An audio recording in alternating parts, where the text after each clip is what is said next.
Hello and welcome to the channel, and we've got myself, Sophie, and two different guests today on a different location, but we will get into that in a second.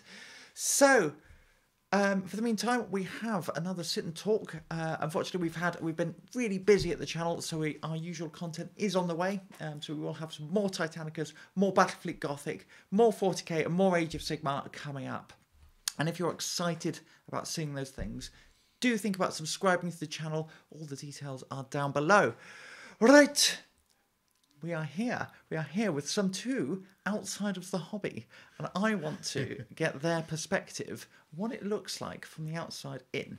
Now, I've kind of talked to you both about the hobby a little bit, but I've not briefed you specifically, and we've hardly met, have we, Dad?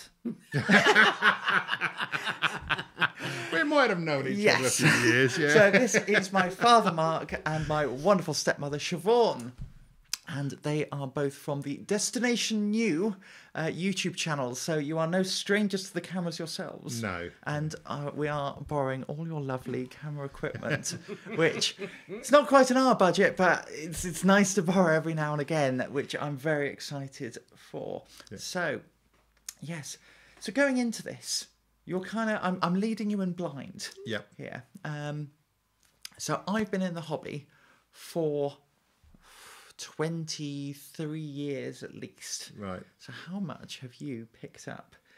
So, what do you know about the hobby? What are your first impressions? So if you think, when I talk about the hobby, what do you think I'm up to?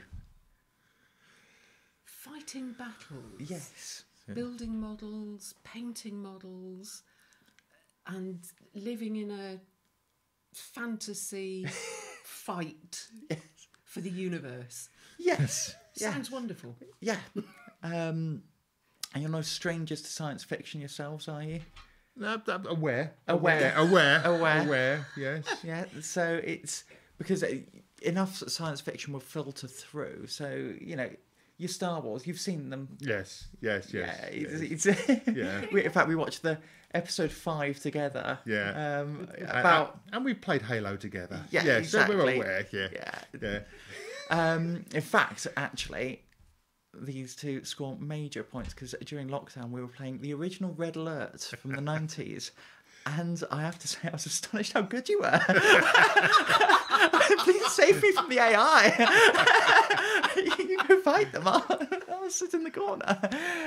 So we had some good times in playing Age of Empires as well. So, the gaming aspect. Do you know how many different games there are within the whole hobby?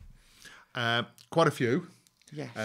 But how many, whether that runs into tens or hundreds, I'm not quite sure. But I've watched you talk to me about 40k, 30k, and lots of different things. And then I just sit there and get that 1,000-yard stare.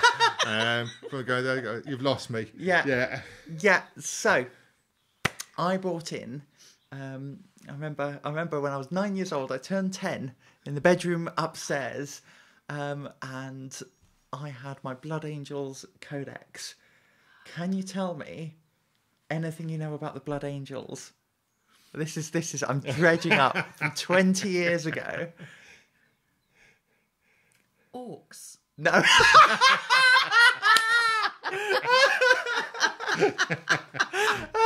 That'll be a no. Yeah. Bless.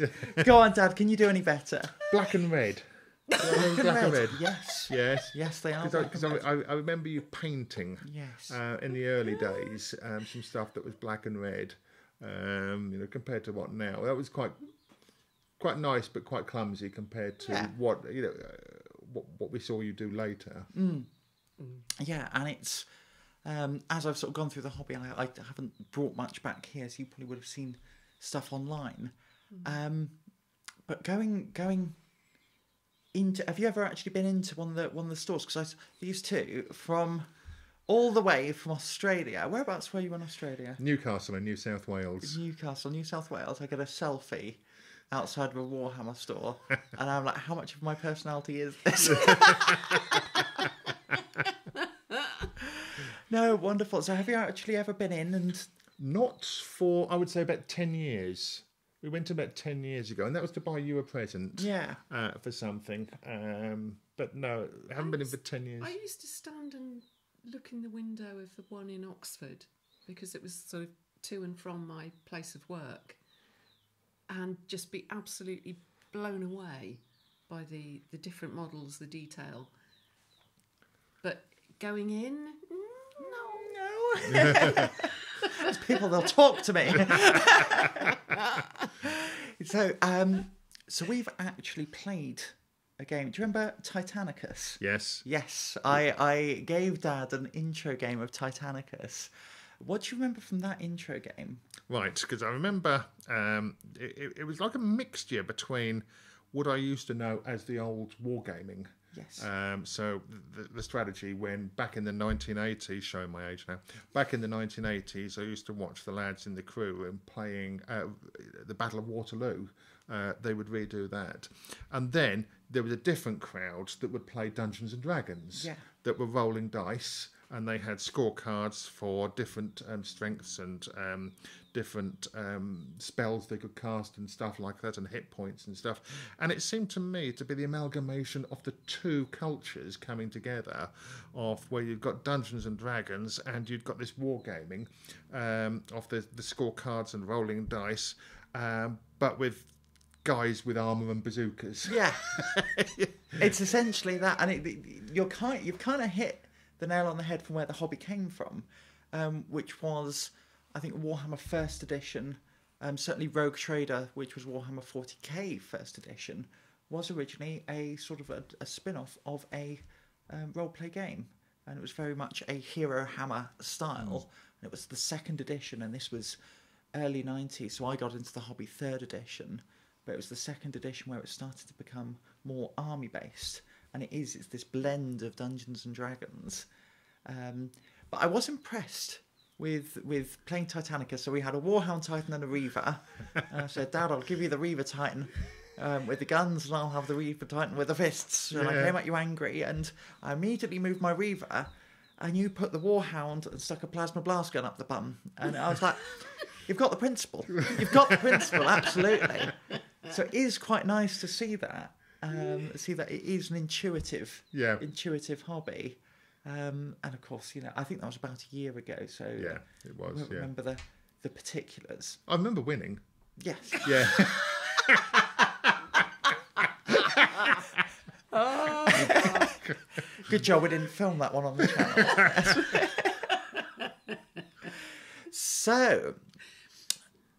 So that's about the gaming, and you've generally got the good impression. Mm-hmm. So looking at Warhammer 40,000, so this is the main sort of title, cinematic.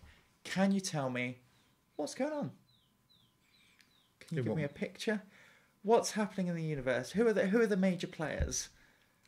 As in what you're playing on the table, or the people who are playing it? Which the armies. Oh, the armies. Yeah, so we're talking about the lore. Yeah. So this refers to the story. Okay. That you're playing out. And I played them the 10th edition trailer this morning, so they've got no excuse. I didn't tell you, but There's a bloke that looks like Nero, bald-headed.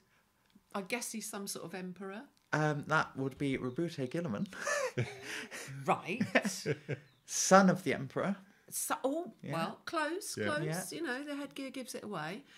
And then there's Titanicus. No, there's loads of dinosaur things running around. The Tyranids.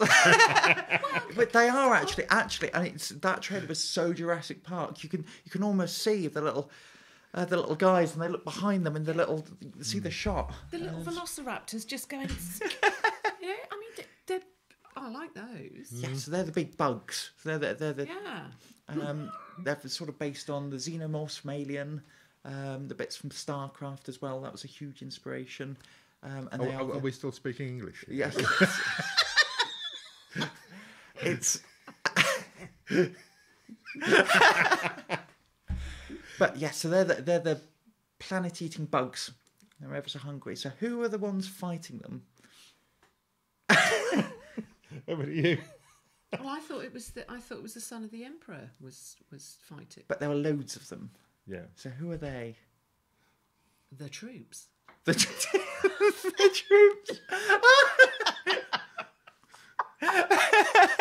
There was lots of violent soldiers in armour, wasn't there? Just shooting things and blowing and stamping on things. Yes. So they are the Space Marines. You must have heard of the Space Marines before. Yes. That rings a bell. Ding, ding, ding. Yeah, big shouldered. Yes. There we go. Yeah. Painted in all sorts of different colours, different uniforms, and you get Yes, exactly. Superb modelling. Yes, and a form of those Space Marines are indeed the Blood Angels. Oh, there we go. We come full circle. Have I redeemed myself at all? Absolutely not.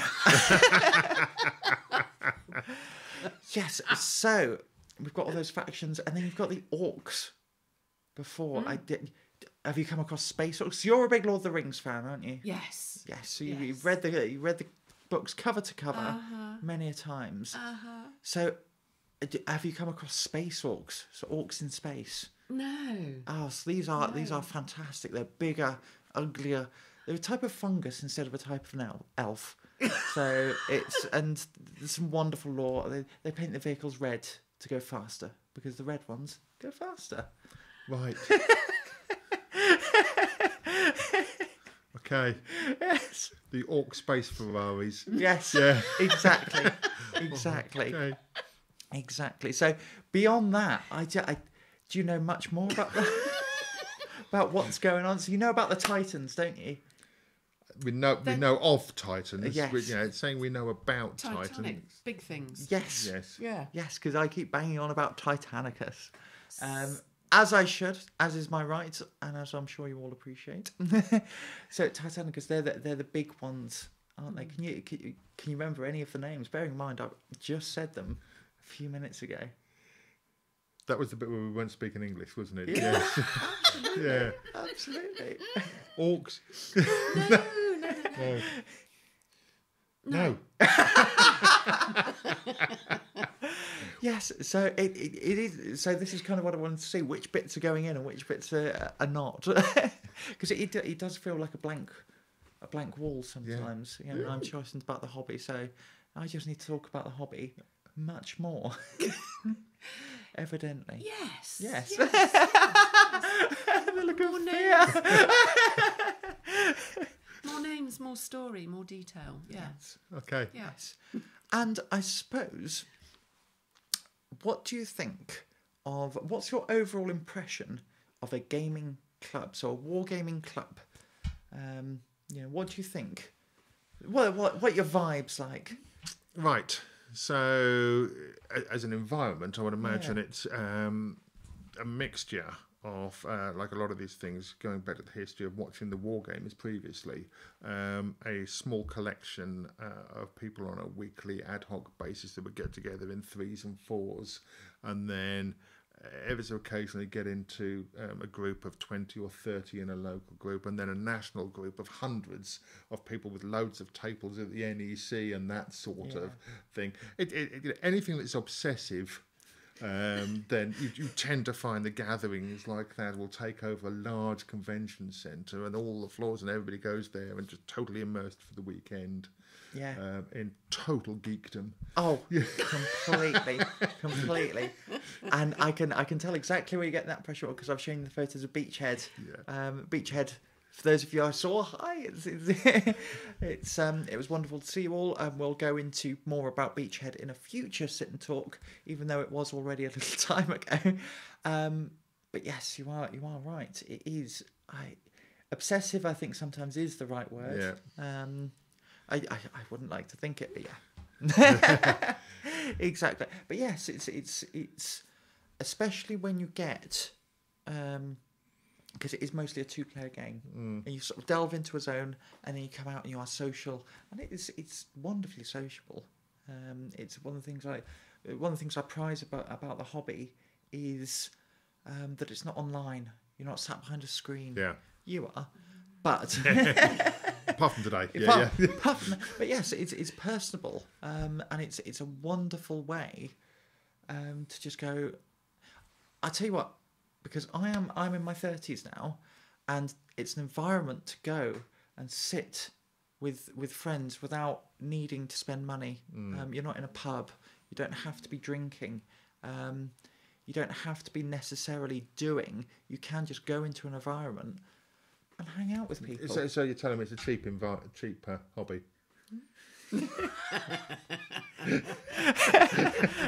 This comes off the back of me revealing how much, because I bought myself a large resin child recently, and it will be coming onto the channel soon for some Horus Heresy and joining the Sons of Horus as the Legio Mortis, and that is a 28mm scale warhound, which will be, yes, I'm very excited. I mean, I'm currently painting it up. But yes, that was a large chunk of money that wasn't cheap. So your buy-in costs are your main expense. Yeah. And once you've got everything, the concept of everything. now you're getting it. You have got the right idea about the hobby. Yeah. Yes. So what's the right number of characters to own? I think it's about the same as the number of guitars that you own. N+1. Exactly. It's looking on the backlog, and I think, I mean, definitely I know some people on the channel, Alex. It's over 1,000. It's over probably over 1,500 of small toy soldiers. Well, they're not toy soldiers; they're miniatures. Yeah. Toys are not as expensive. That's an awful lot of time, effort, care, creativity that's gone into making your own personal army. Yes, and I think telling your own story. Yeah, I mean, I knew a chap who had a Battle of Waterloo set up, and he hand painted every soldier himself, and there was tens of thousands of pounds of cost on the table there for that. But that was his obsession. That was his hobby. And when you look at it, it's a car. That's all it is. Yeah, it's one car. Yeah. For an obsession. Yeah. Yeah, absolutely. For all that joy. That's it. Yeah. Yes, exactly. It's the smiles on faces that you're painting. Yes, it is.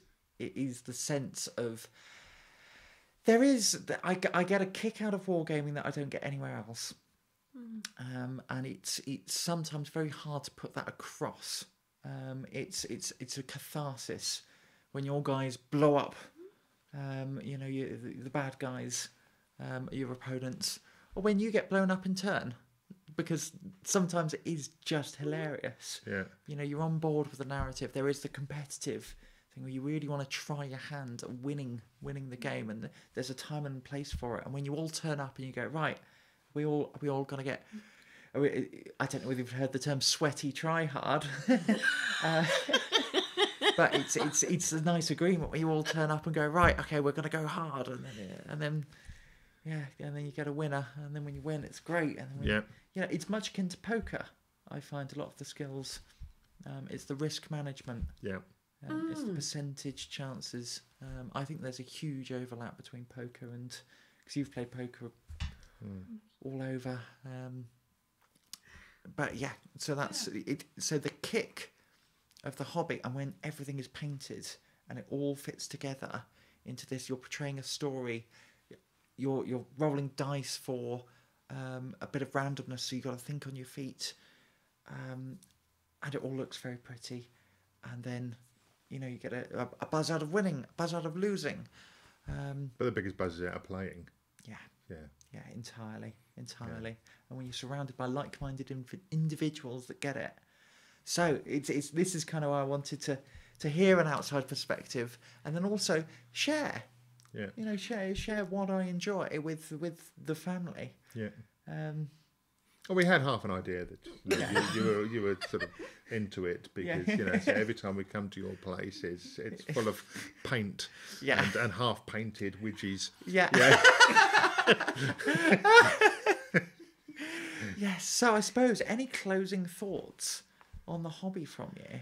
It's not too complicated, really. That you know, it's an obsessive thing that makes you happy, and therefore, as your father, you know, I'm very happy. And you know, while you continue to buy all these Warhammer creatures, you can't afford drugs.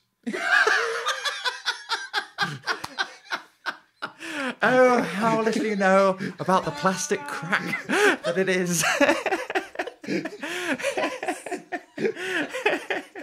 It is. It's in fact, you've hit the nail on the head, because it is a running joke in the community. If your child is doing the hobby, they're not doing drugs. Okay. They're sniffing glue accidentally, if anything. Just open the window and they'll stop. Yes, no, it's So it's hard to explain to a parent, but I think you get it. Yeah, and it's nice that you get it. It- So I can turn up and go, right, have you seen my latest thing from Forge Rod that I've got? And it's great. And it looks like another armoured bloke. But painted beautifully. That's the biggest thing that surprised me when I saw for the first time, you know, some of the characters that you put on, how beautifully they're painted. Then when you showed me some of the stuff online of what other people have painted as well, and I went, okay, that's a level of obsession I hadn't appreciated. That is next level stuff from that. So yeah, I get the joy that goes into that. Yeah. Although I do think that when you're beaten, you should lose them unless you go in the bin, because that really ups the game. No. In fact, we had one of the running jokes at Alex on the channel. If one of our friends ever won like the lottery and had an unlimited pile of cash, they would commission him to paint a wonderful army, and then get him to play a game, and then they would sit there with a hammer on every unit he lost. Yeah. He's like, I'm paying you for this, I'm paying for your time, give it over here.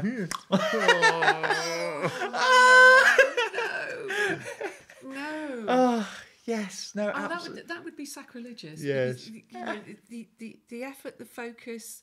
Oh no, dreadful. Funny though. Murray, we would film it.